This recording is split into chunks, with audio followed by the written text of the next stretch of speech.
మళ్ళీ బొజ్జగన్పై కోసం 8వ ప్రసాదం పూర్ణం పునుగులు అండ్ భక్ష్యాలు. వీటి కోసం 1 కప్పు మినపప్పు, 1 కప్పు బియ్యం మంచిగా కడుక్కొని నైట్ అంతా సోక్ చేసేసుకోవాలి. తర్వాత పూర్ణం వేసుకునే ముందు 1 అవర్ ముందైతే శనగపప్పు నానబెట్టేసుకొని శనగపప్పు అంతా కుక్కర్లో వేసుకొని 5 విజిల్స్ ఇచ్చేంత వరకు అయితే మంచిగా ఉడికించుకోవాలి.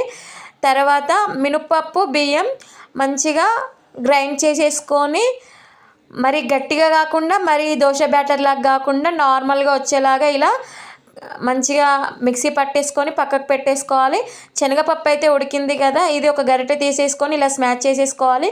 ఏ కప్పుతో అయితే శనగపప్పు తీసుకున్నామో అదే కప్పుతో 1/2 కప్పు షుగరు 1/2 కప్ బెల్లం వేసేసుకొని దాంట్లోనే ఒక 1/2 కప్పు కోకోనట్ పౌడర్ వేసేసుకొని మంచిగా దగ్గరకు వచ్చేంత వరకు అయితే ఉడికించుకొని కొంచెం ఇలాచీ పౌడర్ కూడా వేసుకోవాలి.